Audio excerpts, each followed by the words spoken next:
ஒரு கொடுமைக்கார சித்தி ஒரு 7 வயசு பையனை போட்டு குளிக்க வரலன்னு சொல்லிட்டு பயங்கரமா அடிக்கிறா. கையில கத்தி வச்சிருந்தவ அப்படியே அவனை போட்டு கிழிச்சிடுறா. எங்க அவகிட்ட இருந்து மாட்டினா இன்னும் உயிர் எடுத்துருவாளோன்னு சொல்லிட்டு அங்க இருந்து அவன் அப்படியே தப்பிச்சு வீட்டுக்குள்ள ஓடுறான். அப்படியே ஓடிட்டே ஒரு போன் எடுத்து பால்கனில ஒரு வாஷிங் மிஷின் இருக்கும், அதுக்குள்ள போய் மறைஞ்சுக்கிறான். உள்ள போனதுமே 911க்கு காலும் பண்ணிடுறான். அந்த போன்ல சிம் இல்லாதனால அந்த பையனோட எக்ஸாக்ட் லொகேஷனை இவங்களால கண்டுபிடிக்க முடியல. ஆனா அந்த போன் லைன்ல இருக்கும் போதே அவங்க சித்தி பயங்கரமா கத்துறத வச்சு இவன் பயங்கரமான சிக்கல்ல இருக்கிறான் அப்படின்ற மாதிரி இவங்க புரிஞ்சுக்கிறாங்க.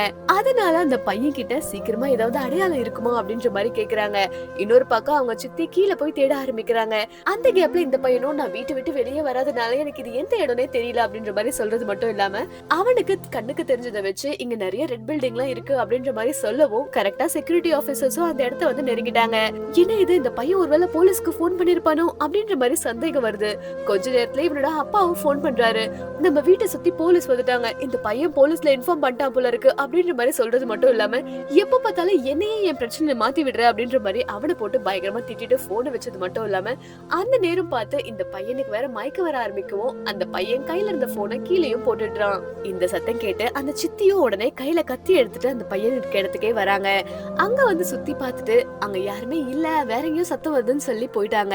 அப்பதான் அவங்களுக்கு தெரியுது, ஏன்னா அந்த வாஷிங் மிஷின்ல இருந்து அவுட் பைப்ல இந்த பையனோட பிளட் வரத பார்த்துட்டு இந்த வாஷிங் மிஷின்ல தான் இவன் இருக்கான்றது தெரிஞ்சு அந்த வாஷிங் மிஷினை ஓபன் பண்ணலான்னு வராங்க. இந்த வீடியோ உங்களுக்கு பிடிச்சிருந்தா மறக்காம லைக் அண்ட் சப்ஸ்கிரைப் பண்ணிக்கோங்க.